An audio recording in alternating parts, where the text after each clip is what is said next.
Les femmes aiment le champagne. C'est même leur vin préféré. Sitôt qu'il apparaît sous Louis XIV, les femmes de la cour l'adoptent et le consomment sans modération. Parce qu'il leur fait les jours roses, l'humeur joyeuse et qu'il leur chavire l'essence. De tels atouts lui assurent un avenir radieux et un succès qui va aller crescendo. Au fil du temps, le champagne est devenu le symbole universel du plaisir et de la fête, et le marqueur irremplaçable des moments forts de notre vie. Aujourd'hui, 3 siècles après le jaillissement des premières bulles, les femmes assurent encore son succès. 70% des 330 millions de bouteilles vendues chaque année dans le monde seraient des achats féminins. Mais les femmes ne resteront pas longtemps des consommatrices comblées mais passives. Dès le XVIIIe siècle, elles s'immiscent dans la fabrication du champagne pour faire de ce vin d'assemblage une symphonie d'arômes et de goûts.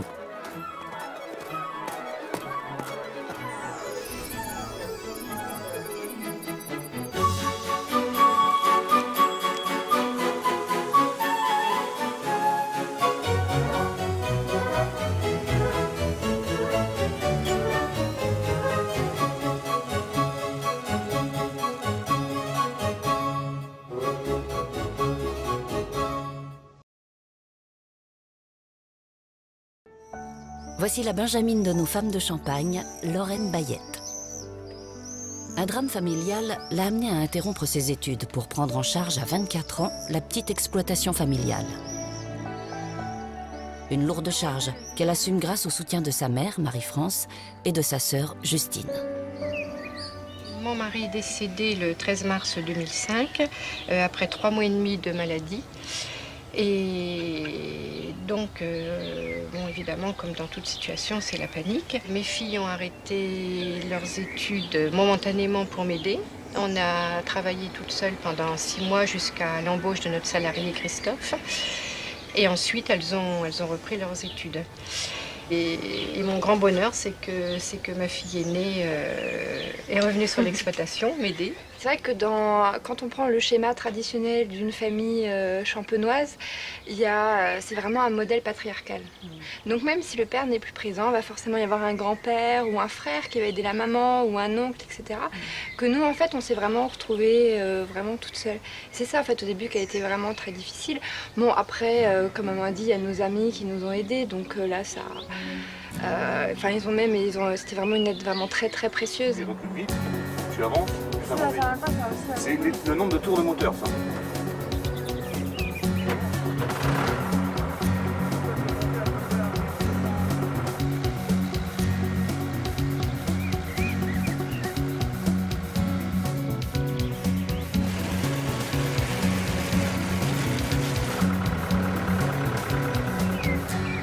L'aide de Justine, les week-ends, les vacances. Parce que Justine est aussi revenue dans la région là depuis quoi, 6 mois presque. Ouais, depuis presque un mois. Je craignais que Lorraine revienne par obligation, un peu par obligation.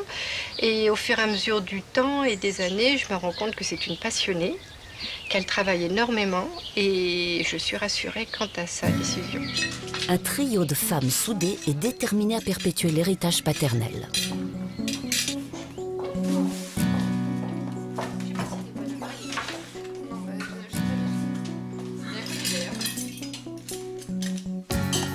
On a tendance à assimiler le travail de la vigne et de l'élaboration du vin aux hommes, mais en fait, les femmes ont absolument leur place. Et en fait, je me pose même pas la question de savoir si j'ai ma place ou pas dans les vignes.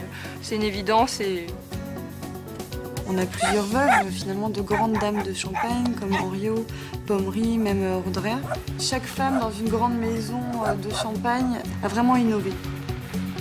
Même dans le passé, ça a été un défi qui a été relevé, d'être à la tête d'une exploitation viticole. Et c'est ce qu'on essaie de faire maintenant depuis 5 ans, à notre tour, relever le défi. Lorraine passe d'un poste à l'autre, d'une tâche à l'autre, comme le font ces artisans du Champagne que sont les récoltants manipulants. Des vendanges à la vente directe, ils s'activent sur tous les fronts.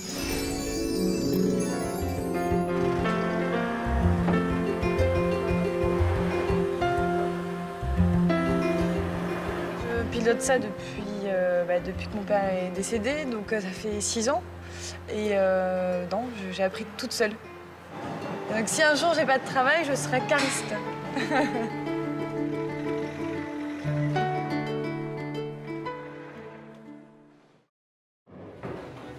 Les pressoirs peuvent contenir plusieurs tonnes de raisin.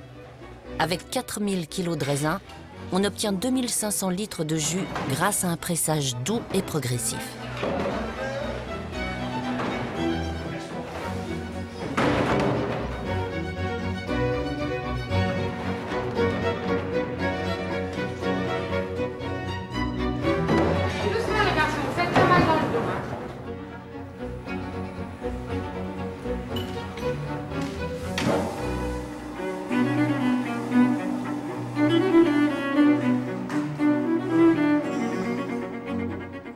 Le jus s'échappe donc par les petites rigoles, comme vous voyez ici, et ensuite par gravité, ça tombe dans les belons qui sont juste en bas dans la cuverie.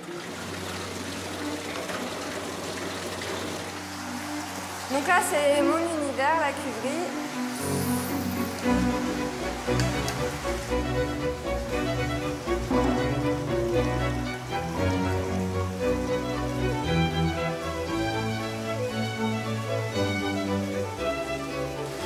Là, on est à 19 degrés.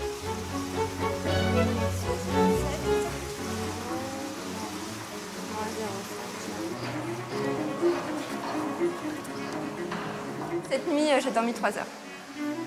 Et donc là, je suis de nouveau de nuit, donc je vais finir à 5h30, 6h. Mais ça, c'est les vendanges, ça dure que 10 jours, on le sait, on est préparé. Lorraine vit un engagement fervent et studieux au sein de son exploitation artisanale. Une forme d'urgence liée à son souci d'être à la hauteur de l'attente familiale. Nos parents, en fait, nous ont laissé la grande liberté de choisir nos études, de choisir notre vie. Et ça, c'est très important dans le monde viticole. J'ai passé un bac S, j'ai intégré la fac de droit, toujours dans l'objectif, vers 30 ans, 35 ans, de reprendre l'exploitation, pas avant, puisque papa était quand même relativement jeune. Et donc au moment de son décès, en fait, j'ai intégré, quelques mois après, j'ai intégré l'école viticole d'Avize, où en fait on apprend tout ce qui est viticulture, œnologie. Mais j'ai quand même voulu continuer la fac de droit. Donc j'étais en double cursus pendant 1 an, tout en étant présente les week-ends, le soir à la maison. Enfin, c'était une période assez difficile. Il y a vraiment des notions à connaître et on ne devient pas vigneron ou viticulteur en claquant des doigts. C'est un métier qui est assez technique et on ne s'improvise pas vigneron. Ça s'apprend surtout par l'expérience, par la transmission du savoir, par les ascendants. Mais bon, moi, comme j'avais pas cette chance, j'avais plus de grand-père, plus de père et personne dans mon entourage familial, j'ai intégré l'école pour apprendre au moins le b.a.-ba. Enfin, le b.a.-ba, les bases, je les avais, mais que concrètement, apprendre un métier pour me rassurer. Ouais. Moi, je suis encore dans l'optique d'améliorer mes compétences. Et vraiment, je suis encore en apprentissage.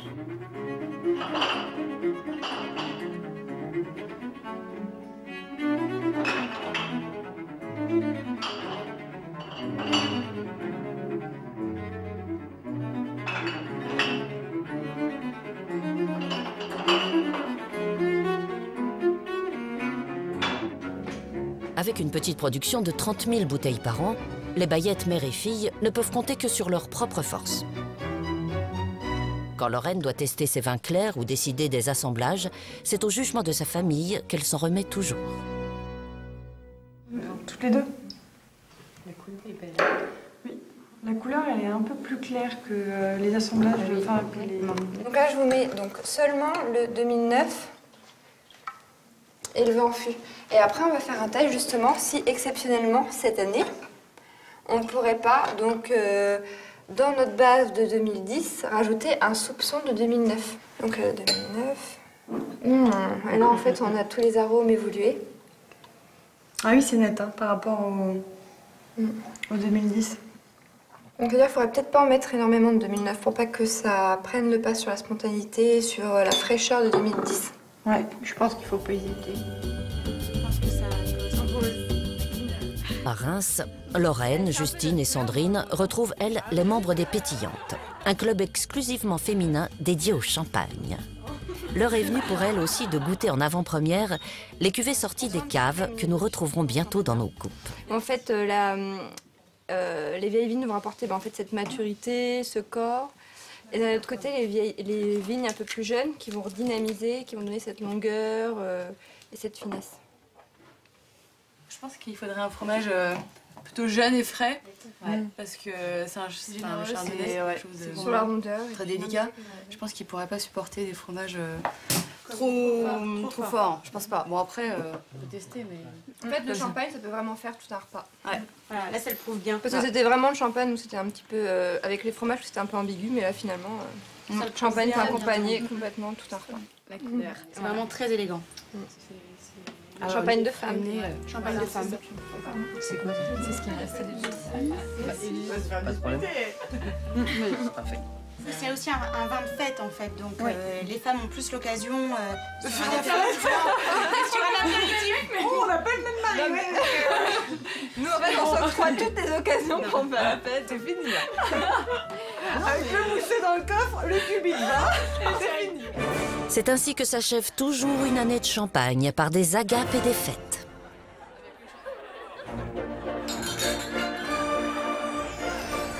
Fête et champagne, champagne et fête, c'est depuis toujours quasiment un pléonasme. Chin chin.